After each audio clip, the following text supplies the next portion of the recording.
Welcome back. Take the Points, the only local sports gambling radio show in Arizona. I am your host, Jackson Groff. Filling in, as always, the go-to guy off the bench, Benjamin Garcia. Thanks for coming on, as always, Ben. Appreciate it. Love doing the shows with you. You can follow him at Ben Garcia Show, host of the Garcia Show. It also helps produce and fills in for The Drive with Jody Ayler. You follow me on Twitter, all socials, at Jackson Groff. Well, we just talked about the overrated NFL teams. Let's talk about the underrated NFL teams in the NFL, and ones that we're going to look at the over in terms of their win total. And I'm going to start us off, Ben, with a team that's win totals at 8.5 wins. I'm going to go in the over with the Cleveland Browns. Here's why. You look at the roster with Deshaun Watson. I think we're kind of overpassed what happened in the past with everything with the Texans and him getting the suspension and the large contract. I think he's over that, and he's more focused on football right now. I think he's one of the top 10 if playing at his best with the potential, what we've seen him. He's a top 10, top 15 quarterback in the NFL. And you look at the roster with health coming back with Nick Chubb. You've got a really good wide receiver core coming back with Amari Cooper, and trading for Jerry Jeudy, who's going to have a smaller role this season as the number 2 or number 3 alongside Elijah Moore. A breakout year last year for David Njoku, and an offensive line that really holstered themselves and protected a guy like Joe Flacco last year. I think with the versatility of Watson on offense, and you look on defense, Denzel Ward, Devin Bush, Jordan Hicks, really stout linebacking core there and a good DB core alongside Zadarius Smith that they got in the offseason, some good defensive linemen, and Myles Garrett will be back again for another defensive player of the year type of season. I look at their schedule. I know their division is going to be tough with the Ravens, with the Steelers, and the Bengals, but you open up with the Cowboys week 1, and the Cowboys are 4-6 in their opening games in the last 10 years. You look at their schedule, you're at Jacksonville, home against New York, at Las Vegas, at Washington. In my eyes, they could start out 5-0. Then you get to some of the meatier part of the season with at Philadelphia, and you got 2 home games against Cincy and Baltimore, which I think they could realistically split those games. You got the Chargers, you got the Saints, Denver. Doesn't really scream anything for me. I think the Cleveland Browns could win 9 games again easily this season and could bolster themselves into a wild card spot.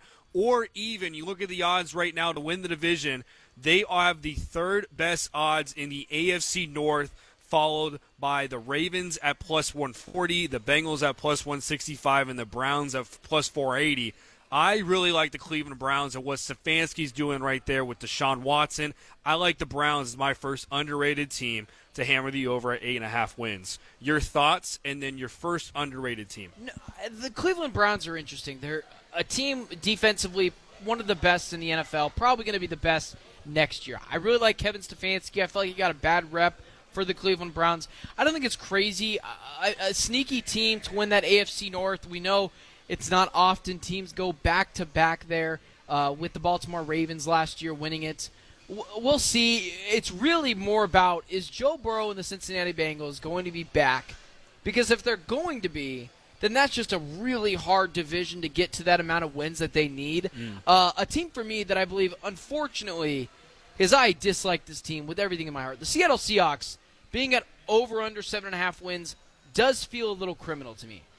They're good everywhere outside a quarterback. And Geno Smith, we all know, is not terrible. He gets the 20th, the 19th, the 18th best quarterback in the NFL. He's not a top 10 guy. He's not a top 15 guy.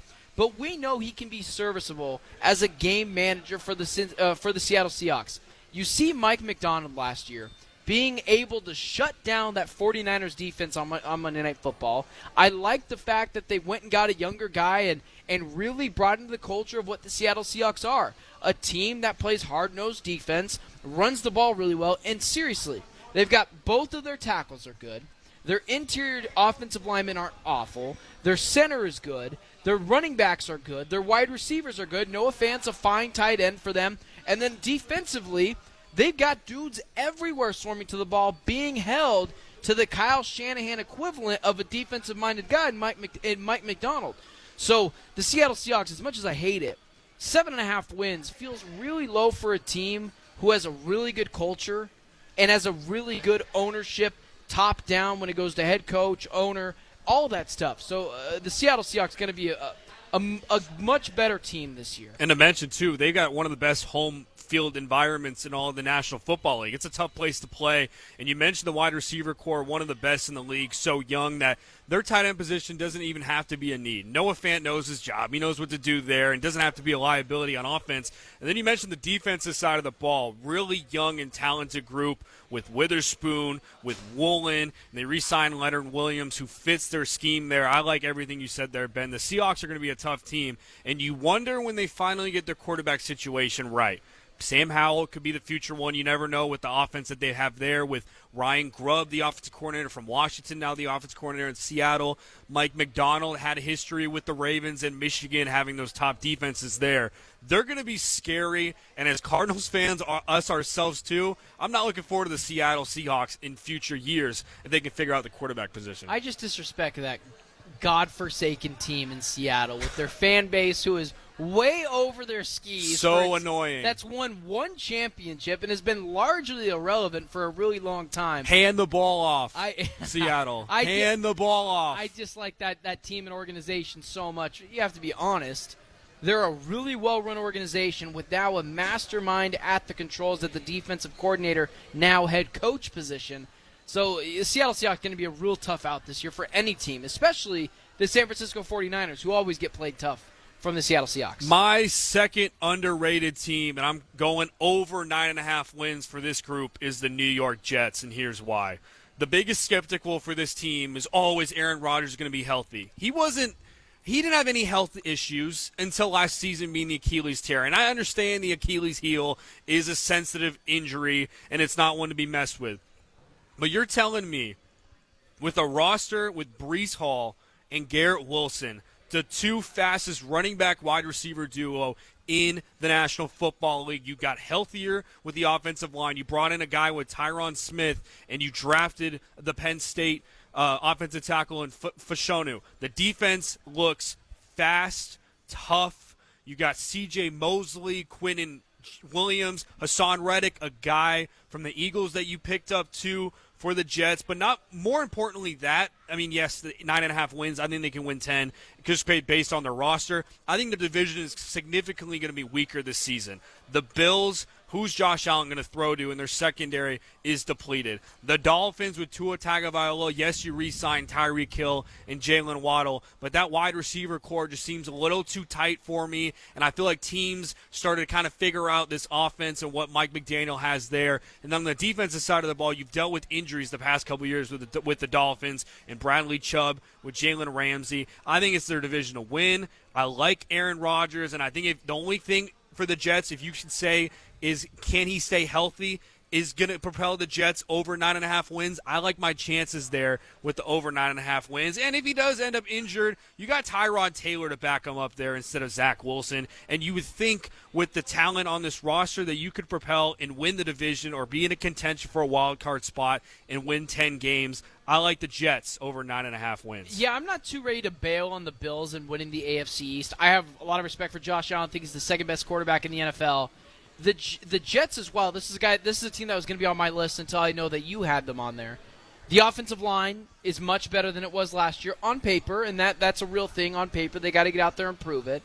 Defense, it's basically the same defensive team from last year, coached by Robert Saleh. I think this is a team that's disrespected a lot when it comes to the media because people don't align with whatever it is that Aaron Rodgers believes. And I'm going to be honest with you, I'm not so sure what he believes at times. And I couldn't care less. He's one of the best quarterbacks to ever play the game. And he's a guy that, yeah, he's a little bit older, but all the early returns out of camp is that he looks better than ever. I couldn't care less that he missed a couple of days. Now, the Jets mentality, if you're a Jets fan, is Super Bowl or bust, which is just stupid. But if that's your mentality, no, I don't think the Jets can win the Super Bowl. But can they get over 9.5 wins? Yeah, and I think fairly easily. They have a large lull in their schedule in the middle of the season where it just feels like win after win after win after win. Or it might actually be earlier in the season. No, you're 100% right. Like they start out at San Fran, it's gonna be a tough game. But tough. at Tennessee, home against the Patriots, home against the Broncos, home against Minnesota, home against the Bills, and then at Pittsburgh, at New England. So you look at those first 8 games alone, they could go 6-2, worst case scenario, 5-3. You just need 5 more wins, and you cash that over. With Aaron Rodgers at your quarterback, and you forget that Tyrod Taylor's there. That's a really good point that you brought up. Secondly, for me, the team that I think is severely underrated, I think it's because they have a polarizing quarterback, is right here in Arizona. I think the Arizona Cardinals, it was at 6.5 wins, which was just felt like free money, but now it's 7.5. This is a team that I believe is going to win 9 or 8 games this year. This team, if they can be a middle-of-the-pack defense with Jonathan Gannon at the helm, who I think is way better than I originally thought when the Cardinals did hire Jonathan Gannon. New wide receiver core, much better wide receiver core. Trey McBride, year 2 in terms of breaking out. We know it's his 3rd season. The offensive line was pretty good last year. They continued to stack that in the draft, and I have to believe that Monty Austinfort can draft after seeing his first draft class be outstanding. This team as well, with a quarterback in Kyler Murray, who I think is a top 4 quarterback in the conference, their schedule isn't ridiculous in some instances. They get some scheduling breaks, like they get the Bills at the beginning of the year when there's no snow and they're trying to figure out some things. I really like the Arizona Cardinals being a sneaky good team this year. Not a Super Bowl contender, maybe not even win a playoff game. But I do believe this team's going to get into the playoffs given the fact that the quarterback play is so bad in the NFC. And the Cardinals, I believe, have a really good one in Kyler Murray, and I believe he's going to be unleashed this year in that Drew Petzing offense.